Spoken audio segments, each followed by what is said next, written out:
Hi to my voice family. Today is the day we discuss the virgin birth thing that I talked about last week. Stay tuned. So we dive straight into the topic, which is the virgin births that still happen, that I believe still happen. What are the elements of a virgin birth? If you watch the trailer, you'd see that Mary had an encounter with an angel. The very first element of a virgin birth is having an encounter from which you receive the instruction or a dream in your heart for something you are meant to be.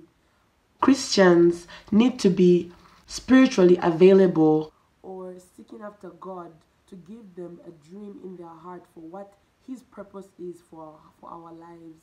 Our lives should not just be lived looking for a purpose, looking for a passion. It's not something you look for, it's something you're given. You're told, hey, that when a spoon is made, it doesn't go around looking for its purpose. Its maker tells it its purpose. In its formation, the way it's made, its maker tells it you are a spoon and you'll be used to scoop cornflakes. So we're not supposed to be looking around for our passion, our purpose, but our maker tells us.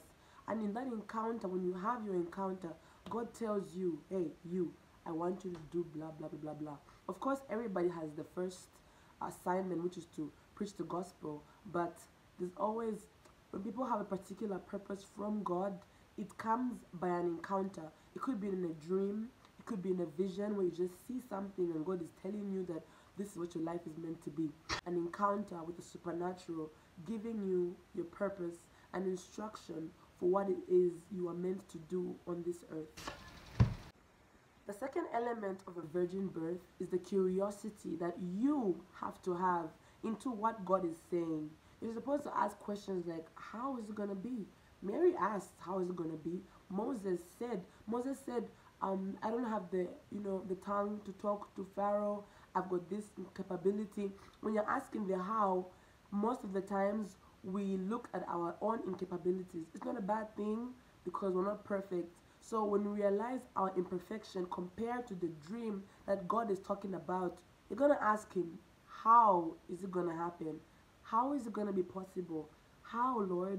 What's your, what's your game plan? What's your timeline for how this will be? How is it going to be?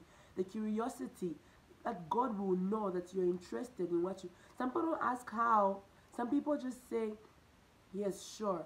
But along the way, it won't look like it's happening. So eventually, you'll be meant to ask, Lord, when is this going to happen? Or how is this going to happen? That part shows that you are kind of attracted to what He has said.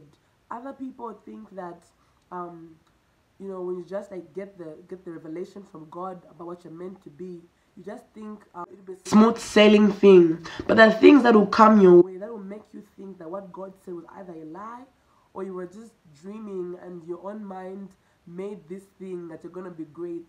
But your spirit knows what it heard from the Lord, and eventually you need to get to a point where you ask questions so that God can know that you are buying into what He has said over your life. The third and most important element of the virgin birth is the sweet Holy Spirit. Somebody give a round of applause for the Holy Spirit. The greatest gift we could ever receive after Jesus Christ was the Holy Spirit. Holy Spirit is real. Holy Spirit is a sweet spirit. Holy Spirit is a guiding light. Oh gosh, I wish I could do. I'll do a video one day just to talk about Holy Spirit and how real He can be to you and how real He can be for your life's purpose, for your life's passion. Holy Spirit is the Spirit of God. You know that God is a triune being, and Holy Spirit is God. Is God Holy Spirit?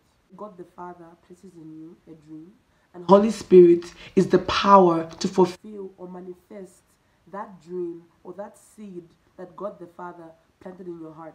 Let me give you an example. In the beginning, at creation time, Holy Spirit was hovering over the waters. He was just hovering. And when God spoke, Holy Spirit executed. Holy Spirit is the power of God to will and to do in us on this earth. So when God tells you something, it's the power of Holy Spirit that will bring that thing to pass. Now, why is it a virgin birth?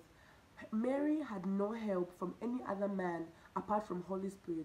The angel told her, Holy Spirit will come upon you and you conceive a child. Holy Spirit comes upon you and the seed that God has planted in your heart begins to grow as a pregnancy.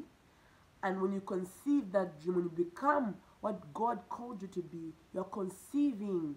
You're giving birth to the dream. You're giving birth by the power of Holy Spirit. There is no man involved. There are no shady deals involved.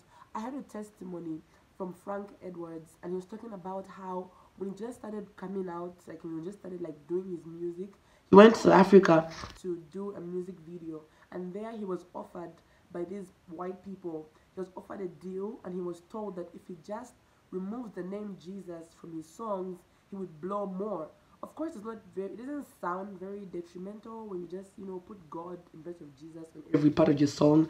But when you think about it, he was being asked to remove the element that causes salvation to be free to people. It means that he was just going to be singing empty songs that will capture people's ears but not their hearts. So when he refused that, it means he agreed to say, I only want to grow by the power of Holy Spirit. I only want to make it in this world. Even if whether it will be slow or fast, it doesn't matter what the pace of the Holy Spirit is, as long as I don't stand with any other power to equip me apart from the power of Holy Spirit. This video is long today because I need to explain to you very elaborately for you to understand what I mean by these virgin births. Also, another thing just to remind us was King Jehoshaphat. King Jehoshaphat is memorable because of the fact that when he was faced with big enemies, he prayed to God, and God told him, okay, you won't have to fight this battle, you will just sing praises to me and I will do everything. King Jehoshaphat did the right thing on that part. But if you read the very last part of that chapter, you will find that King Jehoshaphat partnered with somebody that God wasn't happy with, and that caused his death not to be as a great one as somebody who has followed God should be. God is a jealous God, and he should be the author and the finisher of your life, of the dream he has placed in your life. And so what makes all this virgin is the fact that there is no other element that we can attest the birthing of our dreams to apart from the power of God, the power of Holy Spirit. It's a virgin birth because even if man helps you, it's not because you went there to kiss his feet, but it's because Holy Spirit paved the way for you to unfold in that dream. The reason why I call it virgin birth, and I believe it's a virgin birth, is because Holy Spirit comes upon you like he did over Mary. You conceive that dream, the seed that God placed into you, and when you give birth, all the glory, all the honor, and all the praise goes only to Jehovah God. Thank you very much.